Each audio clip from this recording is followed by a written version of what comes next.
Hi and welcome back. Thank you so much for joining us for another video installment. As many of you know, we're making these videos for you at home to enjoy and to help support our team right now. So my name's Allie Schmidt and this is Anna Shaw. We're the sommeliers at Emmer Rye in Austin, Texas. More of you are drinking wine at home than ever before, and we want to make sure you have all of the sommelier tips and tricks. We collected a series of questions that our friends and family had about drinking wine at home and are here with the answers for you.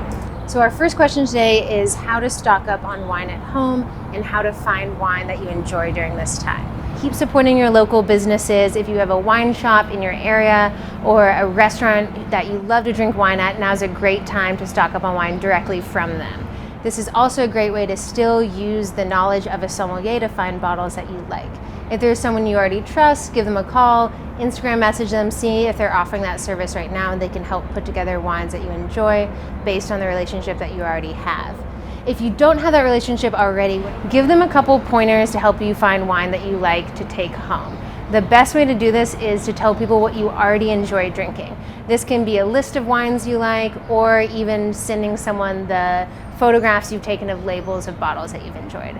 If you don't have a wine shop or a retail store near you that you enjoy, the internet's a great resource right now. There's many wine shops available online, wine clubs that you can enjoy, or it's a great way to reach out to producers directly that you like.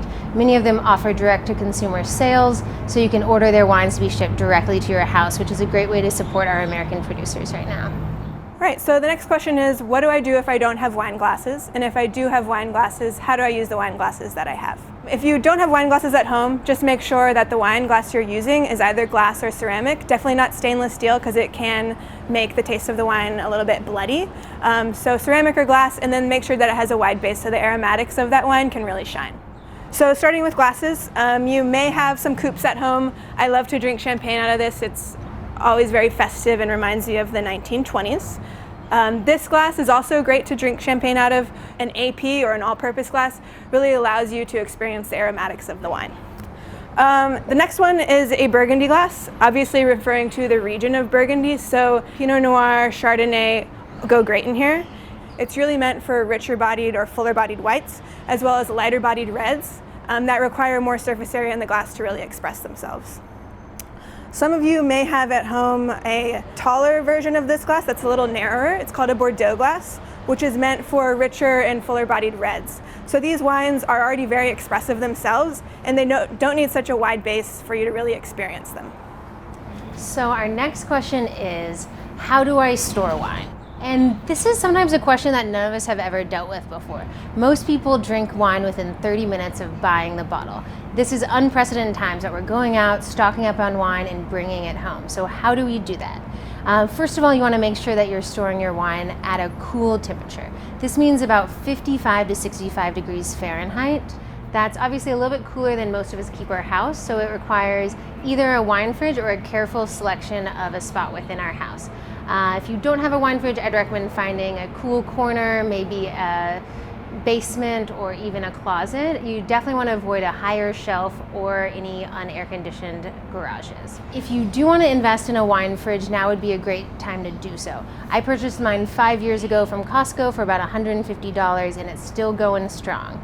Wine fridges offer constant temperature to make sure that your bottles are aging smoothly with no spikes in temperature, and that they're also at a cool temperature ready for you to drink when you're ready for them. You only really need a wine fridge though if you're planning on storing the bottle for more than a couple months. If you're just hanging on to drink it next week, you probably don't need to worry too much about storage. If you're keeping it around for a while, definitely make sure that the bottle is going to be stored in a horizontal position. If stored upright, there's no wine in contact with a cork, which can lead to a dried out cork and eventually a little bit more interaction between oxygen and the wine that you want. That can lead to some cooked, kind of dried fruit, jammy flavors that aren't meant to be in the wine, or just a sensation of kind of a tired, almost baked flavor. Again, if you're just storing a bottle for a week or two, you don't need to worry too much about that. So the next question is, what do I need to open wine, and should I use a Coravin? For me, this is really the only thing you need to open a wine. It's just a really simple wine key that you can find at any cash register at a wine store. It's like $5. So the really most important thing about opening the wine is just making sure when you're pouring, the foil isn't going to come in contact with the wine. So what you're going to want to do is just cut the foil so that when you're pouring wine, the wine doesn't interact with the foil, because as I said before, metal and wine interacting does create this almost like bloody taste. And then we all know how to open a bottle from there. Moving on to the corvin, it's a really great way to preserve bottles that you don't want to drink in 1 or 2 days. So what you do is you clasp it on here, make sure this needle is flush with the cork, and then push straight down. So the most important thing that you need to make sure of as you're pressing the corvin into the wine is just to make sure that the needle isn't bending. Needle break is one of the most common reasons why corvins need to be repaired. When you're ready to pour the wine, you take the bottle, turn it upside down so the wine is flush with the cork, and just press.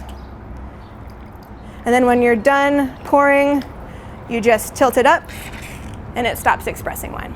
If you don't have a corvin at home or don't want to invest in one, you can always buy little aerosol cans of argon gas. When you're finished with the wine for the night, just spritz it for like 5 seconds, put the cork on it, and it should be good for the same amount of time. So our next question is, do I need an aerator, and how do I decant a bottle of wine? I don't think anybody needs an aerator. If you already have one that was given to you as a gift or that you purchased, they can be a good way to quickly aerate and expose a bottle to oxygen. If you don't have one, I wouldn't recommend getting one. You can mimic that process in a more gentle way by just decanting the wine, which is easier than most people think. So there are 2 reasons why you would want to decant a bottle of wine. We're mostly talking about decanting red wine here. So if you have a younger bottle of red wine, you would want to decant it to expose it to some oxygen. This will allow the aromatics to come out more fully and at a quicker rate. It also allows that kind of tight tannic structure to soften a little bit from interaction with oxygen. The other reason you would want to decant a bottle of wine would be if it's of an older age, particularly if it's a full-bodied red wine. Oftentimes sediment will form in the bottle while you're storing it, and this will allow you to pour the wine off of that sediment so you can enjoy a chew-free experience in the glass. So, how do I decant?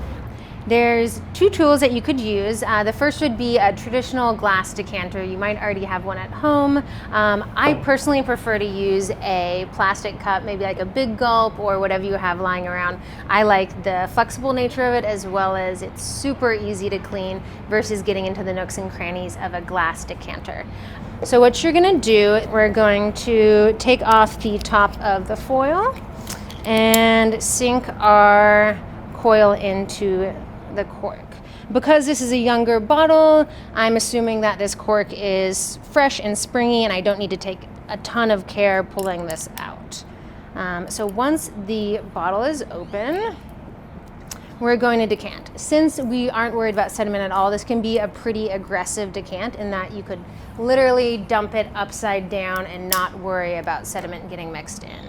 I usually just do kind of like a 90 degree angle and allow the wine to really interact with the oxygen. Alrighty, so now we have 2 options.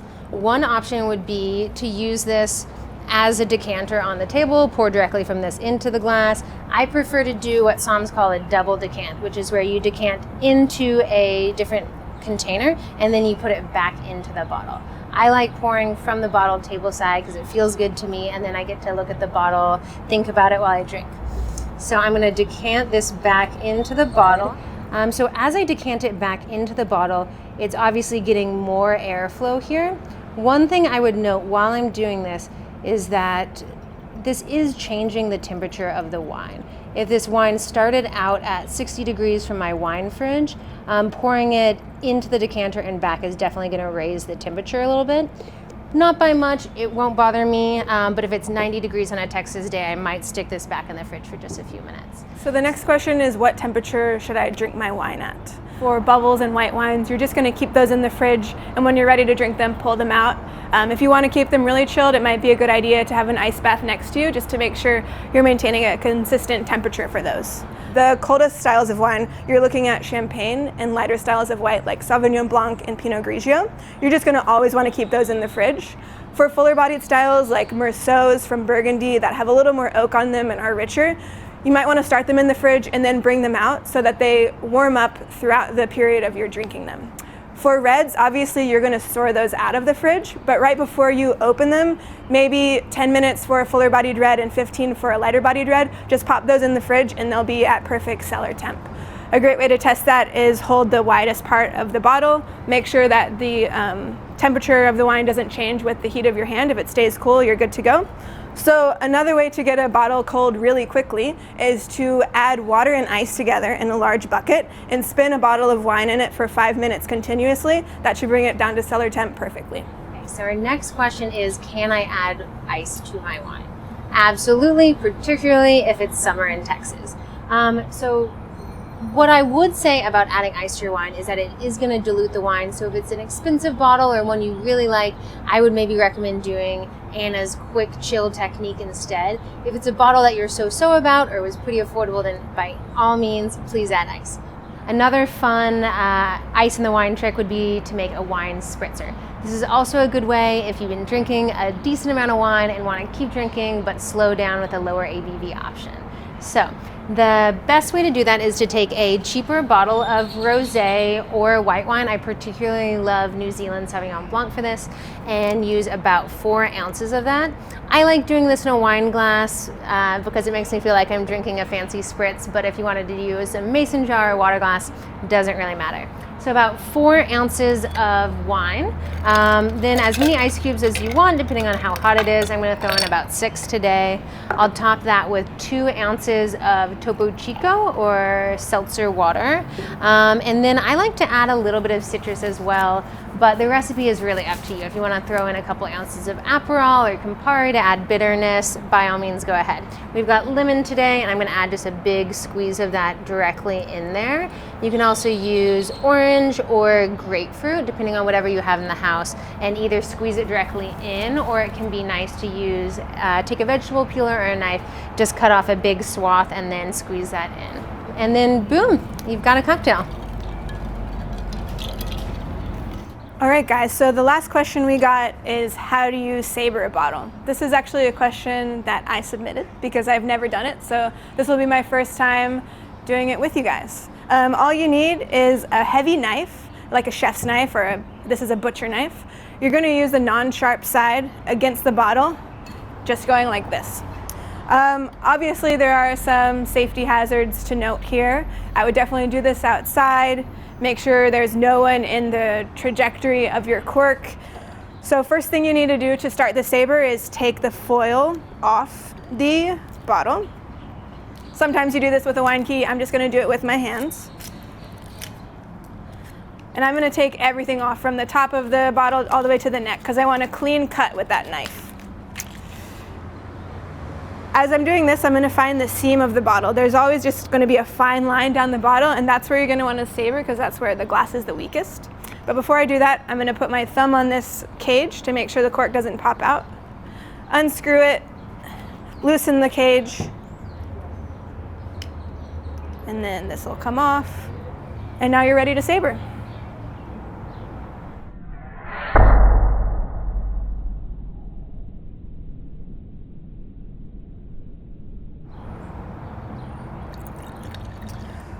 Well, thanks so much for stopping by, guys. It's been a pleasure taking you through some wine tips. Please don't forget to check out our next video. Thank you.